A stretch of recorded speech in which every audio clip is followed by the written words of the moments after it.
You won't believe what this is. This is one of the most compact and small wireless video transmitters that I've seen out there. And what is more is that it does not need any batteries because it has a built-in battery and it costs just under $100. This is the Shimbol TP Nano, and Shimbol claims that they are the world's first ever wireless video transmission system with a built-in battery. But if you're wondering whether you should be getting these ones without watching the entire video, the short answer is yes. But if you want to find out more and find out why, then keep on watching and find out whether these belong in your camera bag. And also, this video is not sponsored, but Shimbol did send me these ones to try out, but they did not get to see this video before you do. All the thoughts are my own. So yeah. And another thing too is that these do not only work with cameras, but also with smartphones. And I'll show you how you connect them to a phone and all of that in just a bit. I reviewed Shimbol's TP Mini wireless transmitter last year, which is this very bright red one. And there are a few things that that transmitter has that this doesn't have, as well as some things that this has that that doesn't have. But if you want to hear more about another compact wireless video transmitter, you can check that video out. I'll leave the link in the description below, as well as links to all these products so you can check them out for yourself.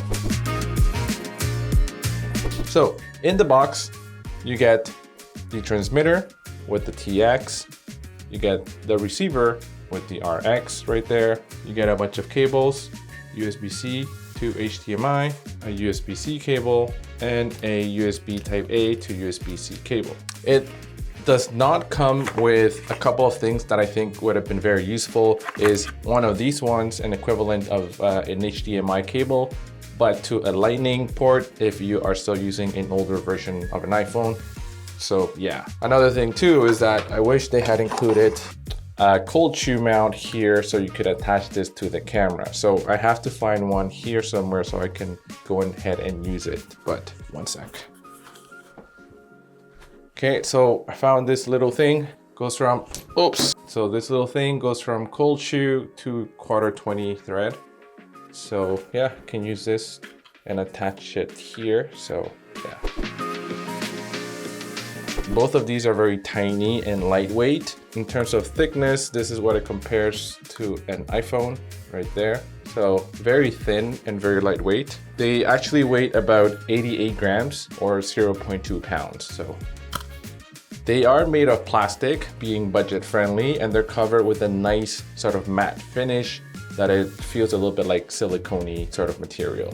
One thing that is really cool about these is that they're magnetized. So they are MagSafe compatible. They can attach to your phone magnetically if you have a MagSafe compatible phone, like so. And they can attach to metal surfaces as well. So this is magnetized here, so I can attach one here, for example, like that. So very useful feature to have. I wish that most camera equipment would just have a magnet because it's just so useful. These can transmit a video signal of up to 1080p. They also have something called the auto frequency hopping, meaning that they automatically will hop frequencies to find the best frequency available in that specific environment that you're in, especially if you are in an environment with a lot of wireless and just signal interference. If you're still watching, you're getting value out of this video, please hit the like button, subscribe if you haven't already. That greatly helps me and it helps the channel and helps me make more videos like these ones for you.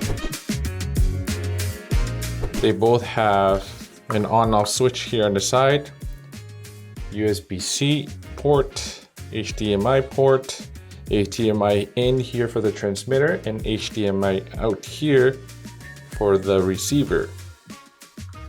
This is what's going to be plugged into your video monitor, and this is what's going to be plugged into your camera or to your phone. You have a 1/4-20" thread, power indicator, signal indicator. This is the pairing button or the image rotate button. And you got your MagSafe ring. Turn it on.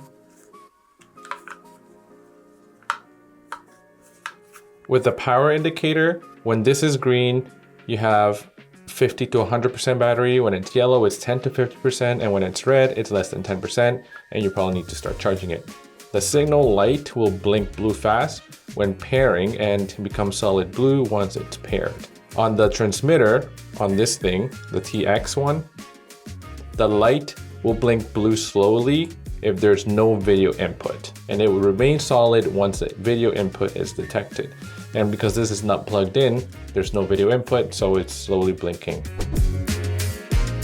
Let's talk about the battery on these things. Shimbol claims that they're the first wireless video transmitter with a built-in battery, but I don't know of any other ones that use a built-in battery. Let me know in the comments below if you do know of any. We'd love to check that out. Another interesting feature too, before I jump into the battery, is that these do not have an antenna, which is really convenient because it doesn't stick out. Now, when it comes to the battery, this is a feature that could be something that you might really love or something that might be a bit of a hindrance to you.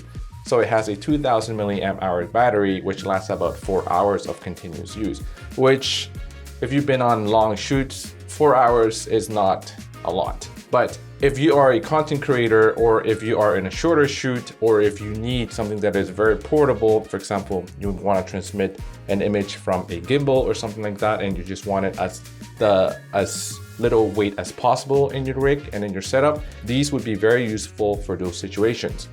However, if you are on a long day shoot and then you're solely relying on these, that might be a little bit of a struggle. You can power them via USB-C throughout the day, but then that just defeats the purpose of these being super small and compact. So I think these are better suited for that first scenario, in my opinion. And if you are on a long day shoot, if you are using a wireless video monitor that does require external batteries, you can always buy extra batteries and have them already charged so that during a long day shoot, you can just swap those batteries in and out and still be wireless and not be plugged into a power supply. You won't be able to do that with these, so keep that in mind. So I want to send a feed from my camera to the monitor. So the transmitter is gonna go here. This is gonna be plugged into my camera like so. And now I'm plugging in a USB cable to the in of the monitor. And on the receiver, I'll plug the other end to HDMI out. And I'll just have this here like this for now. So let's see how long it takes for this to boot up. I'll turn this one on, turn this on. So there might have been like a split-second delay there.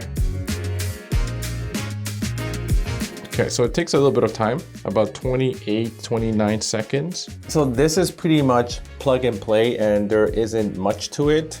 You just plug the USB cable to camera, to monitor.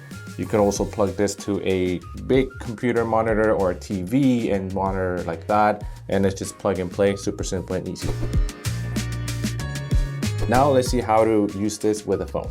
You can use their included USB-C to HDMI cable, plug in the phone, the HDMI end will plug to the transmitter. So this is already on. So this is what it's like. And yeah, pretty cool. Since this is also MagSafe compatible, I can just keep the transmitter at the back of my phone directly attached without any extra accessories. And I can freely monitor with this. You can press this button to rotate your display. Let's say if I was shooting a vertical video, like so, you can tap it and it'll rotate the image until you have something that you like. So pretty neat that you can use this with a phone. One drawback that I found too is that there is no daisy chaining, meaning that you cannot split the signal to two video monitors. It's just the one, unless you use a splitter, I guess, but I do not have one with me and I'm not sure if that would work. But if you have tried that before, let me know in the comments below.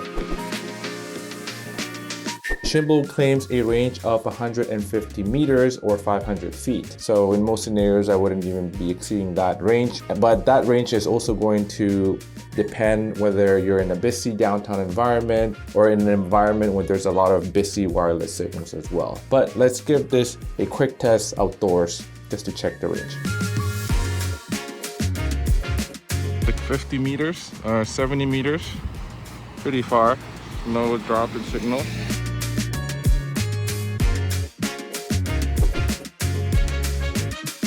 Shimbol claims a latency of 60 milliseconds, so let's do a quick test and see how that compares to our test. Keep an eye out on this one. This is recording my phone timer in real time. This will check for latency. So start this. So yeah, latency, not bad, pretty close. So should you get these? I think the short answer would be yes, which I already answered earlier in the video, but I think they're great to have. Just throw them in your camera bag as an alternative option to monitor your video wirelessly. They're super small and compact. They do not cost a lot. So always useful to have something like this in your camera bag in case you need it. If you are someone who is always on a gimbal and would like to have a shorter sort of setup, a lighter, if you are someone who would like a lighter setup and would use these maybe 2, 3, 4 hours at a time, then these ones are also perfect. Also, if you are primarily a phone creator or you shoot a lot of reels and would like to also transmit that feed to a client or someone else, then these are perfect for that as well. The MagSafe is just clutch. So overall, I think they're pretty good buy. And if you're still around, here are a couple of videos you could watch next, and I'll see you there.